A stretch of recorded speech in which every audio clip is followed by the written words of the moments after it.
ये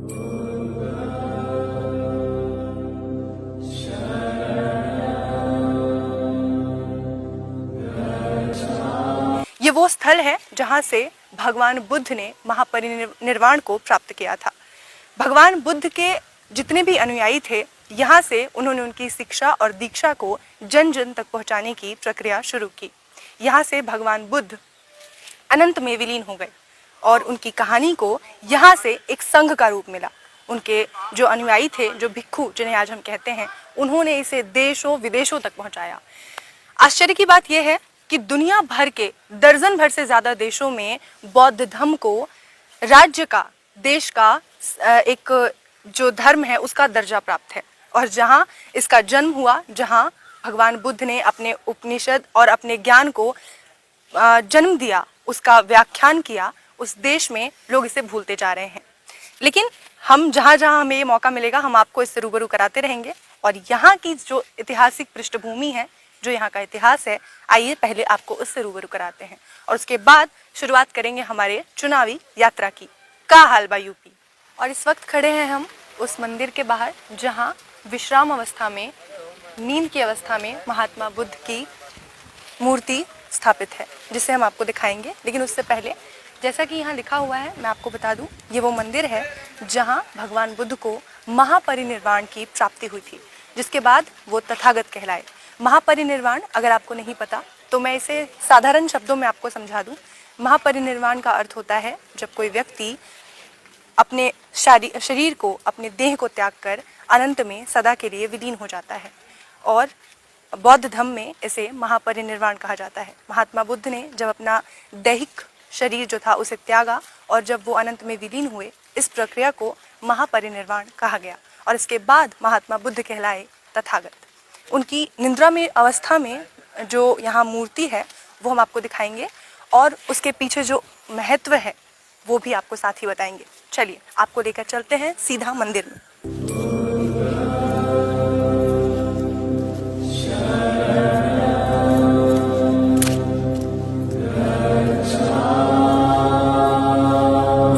और ये है वो मंदिर जहाँ भगवान बुद्ध को महापरिनिर्वाण की प्राप्ति हुई थी। यहाँ उन्होंने अपने आखिरी क्षण व्यतीत किए थे।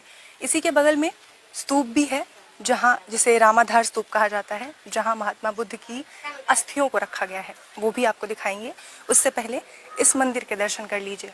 यहाँ अंदर आपको महात्मा बुद्ध की प्रतिमा है जो कि निद्रा की अवस्था में है, जो लेटी हुई है।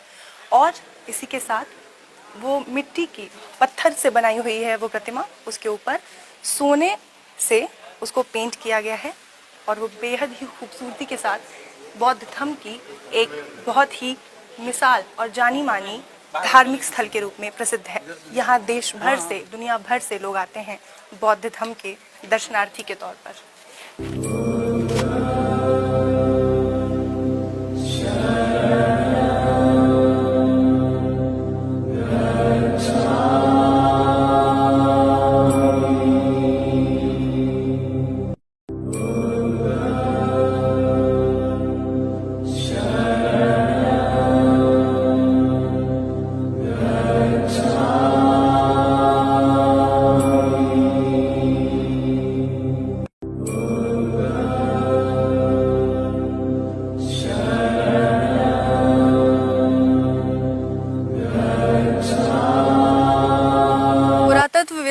ए कनिंगम ने जब भगवान बुद्ध के इस स्टैचू को उकेरा था, जब उन्हें ये मिला था, उसी के साथ ही उन्हें मिली थी आसपास की ये धरोहर, जिसे आप देख सकते हैं। ये सारा जो क्षेत्र है ये पूरा उन्हें खुदाई के दौरान मिला था। यानी ये आसपास के जितने भी जो भी चीज़ें आप देख रहे हैं, यहाँ कहीं तालाब है, कहीं पानी का सरोवर है, ये सारी ही ऐतिहासिक धरोहर है। और अब ये भारत सरकार के अधीन है, इसका रखरखाव भारत सरकार के अधीन किया जाता है। ये सभी उसी वक्त मिले जब भगवान बुद्ध की वो स्टैचू, वो प्रतिमा जो कि आपने देखी, उसके दौरान ही, उसकी खुदाई के दौरान ही ये सारी चीज़ें मिली थी। ब्रिटिश शासनकाल के दौरान भारत में इन सब को खोजा गया था और तब से ये भारत सरकार के अधीन है, इनका रखरखाव किया जाता है। और ये टूरिस्ट प्लेस है जहाँ आप आसानी से निःशुल्क आकर यहाँ घूम सकते हैं और इस इतिहास का साक्षात्कार कर सकते हैं। रोक दीजिए।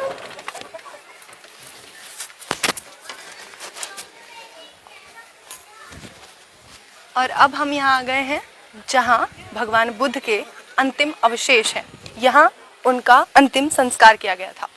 रामाभार स्तूप के, आपने देखा ये रामाभार स्तूप है जहाँ उनके अवशेषों को रखा गया है और उसी के ऊपर एक स्तूप बनाया गया है जिसके चारों ओर बौद्ध धर्म के जितने भी अनुयायी हैं वो परिक्रमा करते हैं और बौद्ध धर्म का अनुसरण करते हैं। रामाधार नदी के पास ही बना हुआ है, इसीलिए इसका नाम है रामाभार स्तूप। चलिए आपको दर्शन करवाते हैं अंतिम अवशेषों के भगवान बुद्ध के। और ये है वो स्तूप जहाँ कहा जाता है कि भगवान बुद्ध के अंतिम अवशेष यानी कि उनके अंतिम संस्कार के बाद उनकी अस्थियों को विसर्जित किया गया था और उस पर यह स्तूप बना है। इसकी ऊंचाई लगभग 50 फीट है और ये भी उसी वक्त इसको भी उसी वक्त खोजा गया था जिस वक्त नींद की मुद्रा में भगवान बुद्ध की जो प्रतिमा है उसकी और बाकी अवशेषों की खोज हुई थी, उसी दौरान इसे भी खोजा गया था। और इतिहास में भी उसी वक्त इसकी बनावट और कब ये बनाया गया, तब इस पर जब जांच की गई, उसके बारे में पड़ताल की गई तो पता चला इसके निर्माण का। और आपको बताते हैं इतिहास से जुड़े इसके कुछ रहस्य। मेरा नाम भंते मोगली तिस्सा है। अच्छा, कहाँ से? हम यही कुशीनगर रहते हैं। कुशीनगर के। हाँ। इसके बारे में कुछ बता सकते हैं आप? हाँ, बता सकते हैं। ये रामाभार स्तूप है। यहाँ बुद्ध का ईस्वी सन पूर्व 483 में वैशाख पूर्णिमा के दिन महापरिनिर्वाण हुआ है। जिसे महापरिनिर्वाण मतलब जिसे शरीर त्यागा उसे पाली में महापरिनिर्वाण बोलते हैं। महापरिनिर्वाण सूत्र में बुद्ध का महापरिनिर्वाण किस तरह से हुआ है उसका वर्णन दिया गया है। महापरिनिर्वाण सूत्र पाली भाषा में भारत में पाया जाता है और अन्य देश में ब्रह्मीज भाषा में पाया जाता है। तो बुद्ध को यहाँ अंतिम भोजन दिया गया पावा में, जहाँ पे चुंद कुमार नाम के बौद्ध उपासक रहते थे। उन्होंने बुद्ध को एक विषारी कंदमूल भोजन में देने के बाद में बुद्ध को यहाँ पैदल आते समय 49 बार खून का पेशिश हुआ। तब उन्होंने यहाँ पे अपना महापरिनिर्वाण वैशाख पूर्णिमा के दिन होने की 3 माह बाद घोषणा की। 3 माह के बाद वैशाख पूर्णिमा के दिन सम्यक संबुद्ध ने पहले माथाकुवर जगह में अपना पहला अंतिम उपदेश दिया। उसके बाद में वैशाख पूर्णिमा के दिन सम्यक संबुद्ध का यहाँ मध्य रात्र में महापरिनिर्वाण हुआ है। तो ये उस समय शालवन कहलाता था। शालवन में ही बुद्ध ने महापरिनिर्वाण लिया था और उसके बाजू में कुशीनारा ये नगरी कहलाती थी। कुशीनारा का जो राज्य था ये मल्ल लोगों का राज्य था। मल्ल राजा लोग युद्ध में निपुण पाए जाते थे। इस तरह से मल्ल राज्य शाक्य वंशी और बुद्धिस्ट कहलाता था। मल्ल लोगों को मॉर्निंग को पता चला कि सम्यक संबुद्ध का शालवन में महापरिनिर्वाण हुआ है, उन्होंने शरीर छोड़ा है। तब मल्ल राजा और उसकी सभी लोग बौद्ध उपासक यहाँ शालवन में पहुँचे। उन्होंने सम्यक संबुद्ध के शरीर की पूजा अभिवादन करते हुए माला पुष्प अर्पण करते हुए पूजा में 7 दिन बीत गए। 7वें दिन सम्यक संबुद्ध को इसी नदी से हिरण्यवती नदी से स्नान करवाते पानी से यहाँ मुकुट बंद ये जो यहाँ स्थान है इसी स्थान पे बुद्ध को शरीर को लाया गया और यह अंतिम संस्कार के लिए रखा गया। लेकिन उस समय आग नहीं जल पा रहा था क्योंकि देवताओं का अभिप्राय कुछ और था। क्योंकि यहाँ पे बुद्ध गया से महाकाश्यप नाम के बौद्ध भिक्षु रास्ते में थे, वो यहाँ पहुँच रहे थे। उनके साथ में 500 अरद बौद्ध भिक्षु भी उपस्थित थे। जब वो यहाँ पहुँचे तब बुद्ध के शरीर को अंतिम संस्कार दिया गया, अग्नि दिया गया। और अंतिम संस्कार होने के बाद में कुछ दिनों में और कलह होने लगे बुद्ध की अस्थियों के वजह से। यहाँ 7 राजपुत्र बुद्ध की अस्थियां मांगने लगे। तब द्रोण नाम के जो ब्राह्मण थे उन्होंने सम्यक संबुद्ध की अस्थियां 8 भागों में विभाजित की, जो यहाँ 8 स्तूप उपस्थित है। तो वो 8 भागों में अस्थियां बांटने के बाद में एक स्तूप 7 राजा को दिए गए। 8वें भाग पे एक स्तूप बनवाया गया, इसका नाम था मुकुट बंधन चैत्य। और जो मेन टेम्पल की जगह जहाँ सम्यक संबुद्ध का महापरिनिर्वाण हुआ वहाँ पे महापरिनिर्वाण स्तूप बनवाया गया, जहाँ मूर्ति है। लेकिन 1873 में जब यहाँ लड़ाई हुई मल्ल राज्य में, तब यहाँ पे बौद्ध भिक्षु की हत्याएं हुई। बौद्ध उपासक सैनिक यहाँ सब मारे गए क्योंकि लोगों की संख्या लड़ाई वाले सैनिकों से कम हो गई थी। तब 1873 से लेकर तो 1910 तक ये भूमि खंडर कहलाई। यहाँ पशु पक्षी जानवर पाए जाते थे। 1910 में जो लोग लड़ाई में जीत गया उन्होंने ये मुकुटबंधन चैत्य का उत्खनन किया, क्योंकि उसके नीचे त्रिपिटक और मट्टी की मुद्राओं पर लिखा त्रिपिटक और स्वर्ण ईंटे 34.14 मीटर वर्तुलकार और पानी के स्थल तक खजाना था, वो निकाला गया। वो मुबलक प्रमाण से था। इस तरह से महापरिनिर्वाण स्तूप के पास से भी जो उत्खनन से सोने की मूर्तियां और सोने के सिक्के उत्खनन में मुबलक प्रमाण से प्राप्त हुए। 1910 में जो संपत्ति मिली उसके पहले बुद्ध विहार आके नष्ट हुए थे, बौद्ध भिक्षु भी नष्ट हुए थे, इसीलिए यहाँ पे बौद्ध धर्म का प्रचार रुक गया था। तो उसके बाद में यहाँ मंदिर बनवाए गए। वो मंदिर इसी खजाने से बनाए गए, इसीलिए वो मंदिरों को स्वर्ण मंदिर कहलाया गया है। ये रामाभार स्तूप है। यहाँ पे सभी बौद्ध उपासक आते हुए पूजा करते हैं। इस स्तूपों की पूजा करने से हमको हमारे सुखों में वृद्धि होती है, दुखों का अंत होता है, और यहाँ बौद्ध उपासक दान पारमिता पूर्ण करते हुए अपने पुण्य अर्जित करते हैं।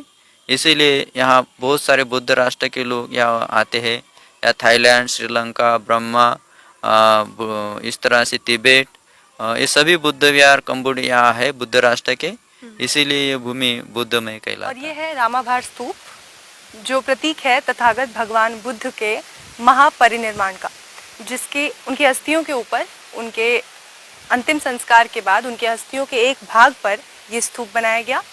और जैसा कि कहा जाता है कि उनका अंतिम संस्कार था वो यहीं किया गया था, जिसके बाद उनकी अस्थियों को लेकर भी उस वक्त के जो शासक थे, जो धम्म को मानते थे, उनके बीच में विवाद हो गया था। और उसी विवाद को सुलझाने के लिए अलग अलग कहानियां हैं। कुछ का कहना है कि उसके बाद अंतिम संस्कार के बाद उनकी अस्थियों को 8 भागों में बांट दिया गया, और उन अस्थियों को लेकर अलग अलग राज्य में कई जगहों पर स्तूप बनाए गए, जहां से बौद्ध धर्म शांति और एकता का प्रतीक बन गया। इसके अलावा आप बिहार में जो इसके आसपास के और भी क्षेत्र हैं, वहाँ भी बौद्ध धर्म से जुड़े कई ऐसे स्तूप पाएंगे। और हम